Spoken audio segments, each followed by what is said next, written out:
Gipuzkoako Erlezaina Elkarteak ikusirik barroak erlauntzetan egiten duen eragina ezinbesteko ikusten dugu barroa tasa maila neurtu beharra eta urtean zehar tasa hau baju mantentzea. Horregatik bideo prestatu dugu eta bertan ikusiko duzu nola egin neurketak eta azido oxalikoa umerik gabeko egoeratan nola aplikatu. Barroak erlauntzan duen prozesua pixkatu ulertzeko bere bizizikloa azalduko dugu. Operkulatzeko zorian dagoen abaraska batera sartzen da barroa, 8. egunean, eta segituan erle larbaz elikatzen hasten da. 11. egunean jarriko du bere lehenengo arrautza, arra izango dena. Eta hortik aurrera 5-6 arrautza jarri ditzake. Gutxi gora bera 30 orduro arrautza bat jarri dezake. Ondoren jarriko dituen arrautza horiek guztiak emeak izango dira. Barroa arra horrek, barroa emeak ernalduko ditu. Erle langilearen kasuan 21. egunean jaiotzen dena edo erlemandoaren kasuan 24. egunean jaiotzen denean, barroa ere abaraskatik aterako da.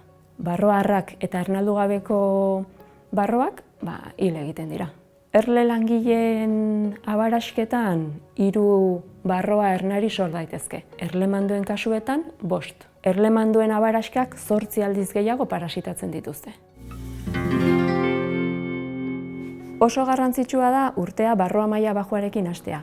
Grafika honetan ikus dezakezue erlea eta barroaren populazio hazkunde kurbak. Urtea barroa maila bajuarekin hasten dugu, baina udazkenerako barroa maila tasa oso altua da. Erle populazioa beruntz dijoan heinean.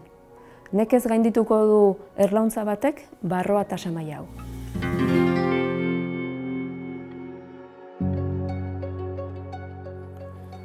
Arbelean ikusi dugun bezala, barroa operkulatutako gelaisken barruan garatzen da.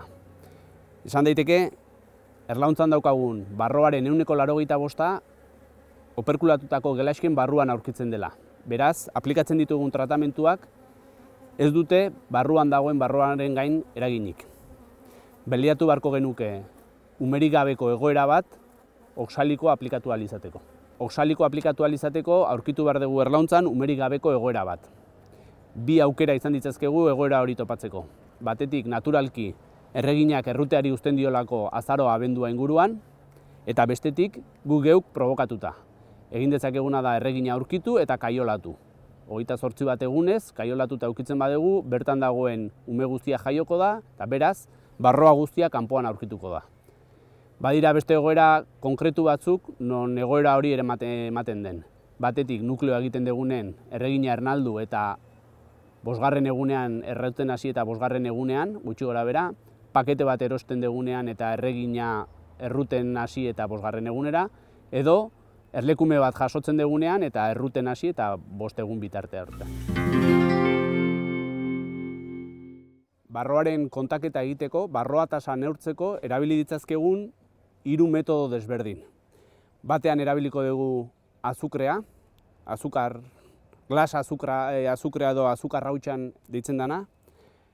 Bestea erabiliko dugu CO2, erleak lokartuz kontatuko ditugun barroak. Eta 3. metodo bat izan daiteke alkohola erabiliaz.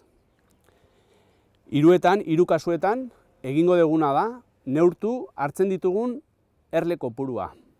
Erleak potetxoan sartu, pixatu egingo dugu, eta pixuaren bitartez jakingo dugu zenbat erle ditugun. 30 gramo hartu balin baditugu, gramuko 10 erle dianez, izango genituzke 300 erle. Behin barroako erleetan daukagun barroa kopurua kontatu dugunean, honako hemen azaltzen zaizuen formula honen bitartez, kalkulatu ahal izango dugu barroa tasa 100-kotan.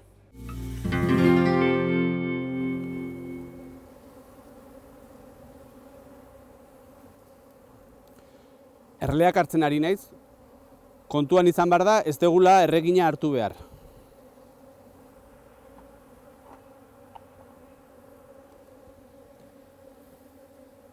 Erleak pixatuko ditugu, 36 gramu pixatzen du, beraz ditut 360 erle. Potoan sartu, azukrea gehituko diet eta nahastuko ditut. Momentu honetan barroa askatuko da erletik eta hor potean egongo da.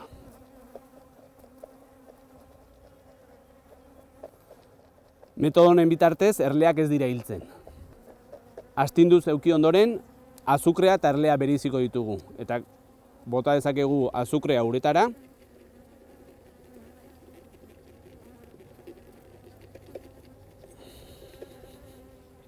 Kasu honetan argi ikusten da, uretan bi barroa daudela. Beraz, esan dezakegu 360 erletan, 36 gramutan, bi barroa ditugula.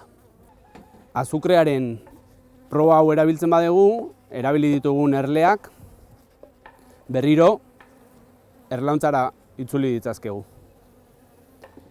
Erleak azukrez beteta daude, baina bere erlauntzak idea garbituko dituzte. Hartuko ditu 300 gramo erle, gutxi gora bera. Kontuan izan behar da hemen ere ez dugula erregina hartzen. Erleak pixatuko ditugu. Ikus dezakegu 33 gramo, beraz ditut 330 erle. 330 erle horiek potetxo batean sartuko ditut. Eta CO2 aplikatuko diot. Bizikleten gurpila pustutzeko boteioiak erabiliz. 10 segunduz CO2 aplikatuta, erleak lokartu egingo dira.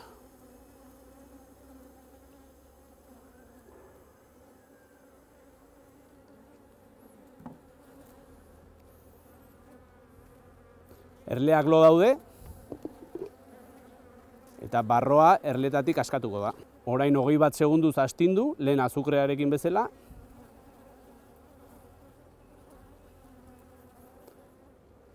Hogei segundu ondoren, beko tapan, ikus daitezke 3 barroa. Beraz, lehen aplikatu dugun formula bera aplikatuz, 33 gramutan 330 erle eta 3 barroa. 100 inguru. Azukrearen kasuan bezala, erle hauek, lokartuta ditugun erle hauek, ez dira hilko, sartuko ditugu erlauntzara berriro.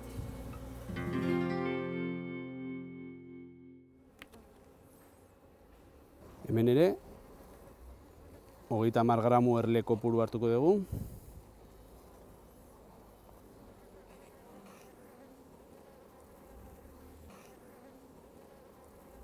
Kasu honetan hartu ditugun erle kopurua, pixatu, 32 gramo ematen dit, beraz ditut 320 erle.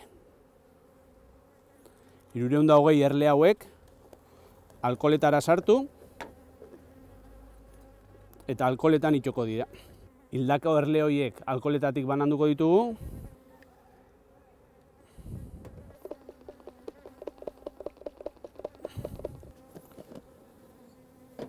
Hemen ikusi dezakegu azpian, 320 erle horietan, zenbat barroa atera diren.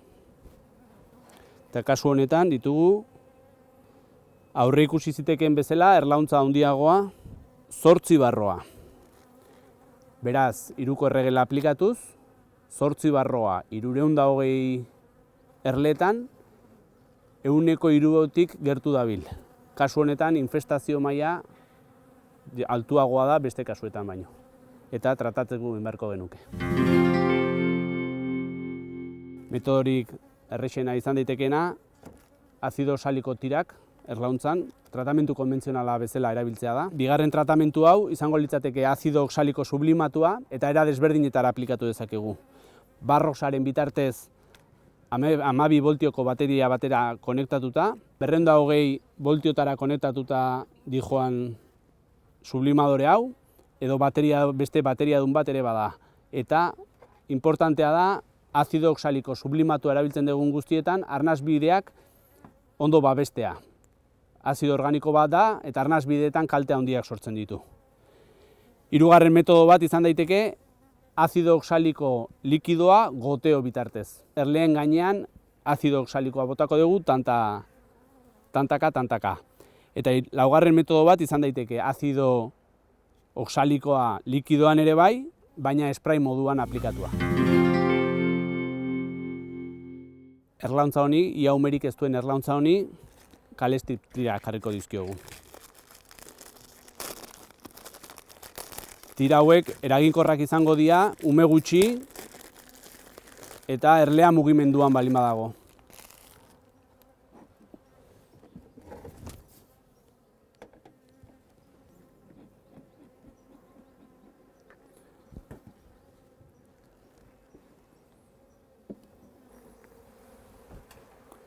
Tirak aplikatzeko elkartzen duten babesa kendu. Erlea dagoen kuadroak begiratu behar dira. Eta bi kuadro artean, erlea dagoen bi kuadro artean sartu. Erlauntza bakoitzeko bi tira eta nukleorako tira bakarra.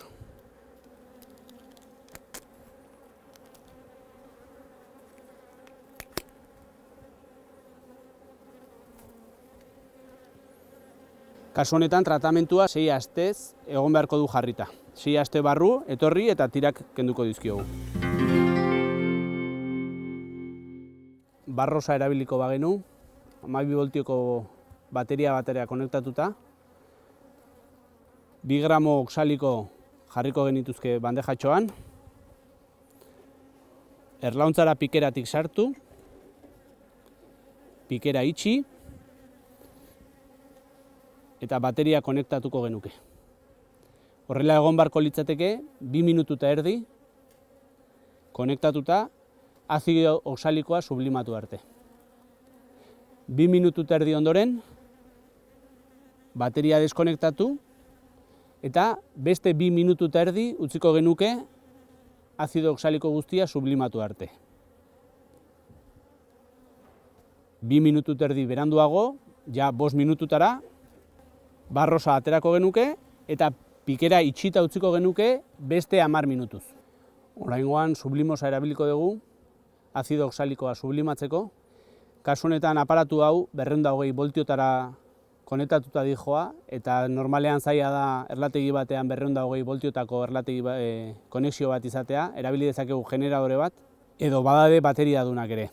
Azalpenak emateko azido oxalikoa erabili gabe egingo dut, esan dugun bezala arnasbideak babestu behar baitira. 2 gramo azido oxaliko botako ditugu bandejatxo honetara, eta bandejatxo hau jarriko diogu tapa bezala, tapa moduan aparatuari. Eta aparatua sartuko dugu erlauntzan barruan. Arnasbideak babestuz,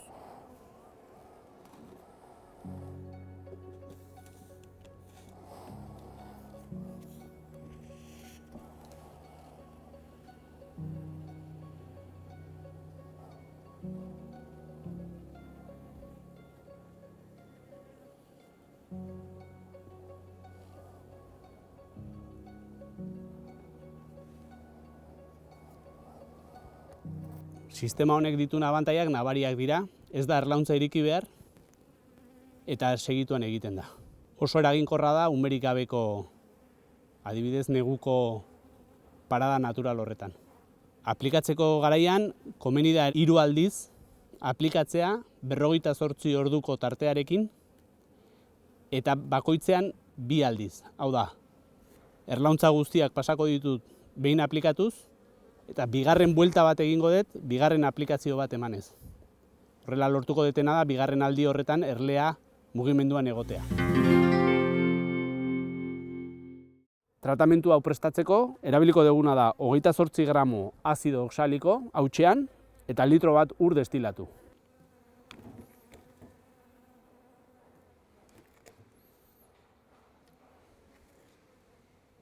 Hor ditugu 28 gramo azido oxaliko hautsen eta gehituko diogu litro bat ur destilatu.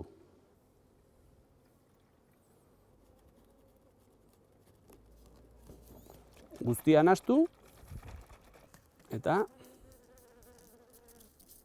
erabiltzeko prest. Bueno, kasu honetan aplikatuko diogu prestatu dugun azido oxaliko diluitu hori nukleo honi. Orain dela gutxi hartu dugun erlekume bat da, eta erregina jartzen hasi berria dago. Oraindik umea operkulatu gabe du. Beraz, aukera polita da azido oxaliko bat aplikatzeko. Tratamentu honek dauken gauzarik txarrenetako bat da erlauntza guztia eta kuadro guztiak atera behar ditugula. Erlauntza iriki behar dela. Beraz, neguan aplikatzeko, eguraldi txarrakin eta aplikatzeko ez da oso tratamentu egokia. Aplikatzeko modua, zuzenean erleei bota beharrean, espraia, zerura botako dugu, pare bat aldiz, eta erlea espraiarekin bustiko dugu. Horrela, kuadro guztiekin.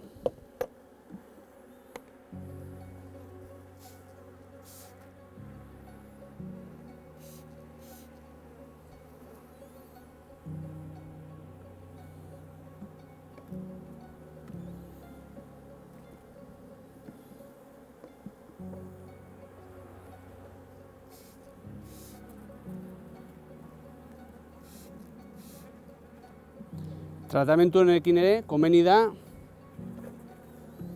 arnasbideak babestea, edo kontu izatea.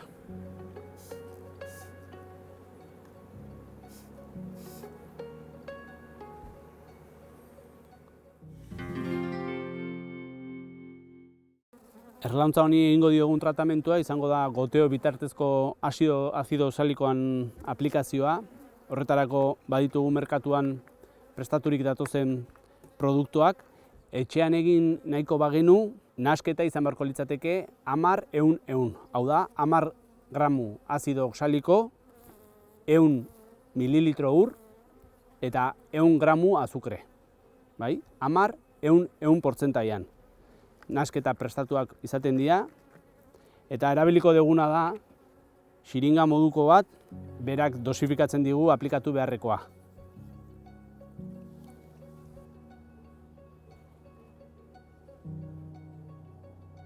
Hau oso eraginkorra litzateke, umerik legokeen tarteren batean. Hemen ikusi dezakezue erlea dago tarte honetan, honetan eta honetan. Beraz, aplikatu beharko ditugu 30 mililitro.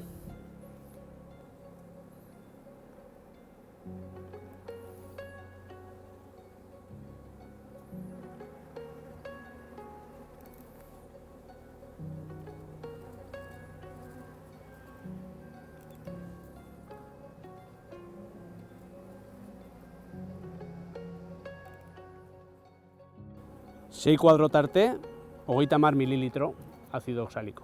Aplikazio hau erabiltzen da behin bakarrik. Behin aplikatu eta nahiko. Kontuan izan, hemen ikusi ditugun tratamentu guztiak erlei kalte egiten diela eta kontu handiz aplikatu behar direla. Eta bestalde garrantzitsua dela, behin tratamentuak aplikatu ondoren, astebetera edo, barroa tasan neurketa egitea. Jakiteko aplikatu dugun tratamentua eraginkorra izan den edo ez.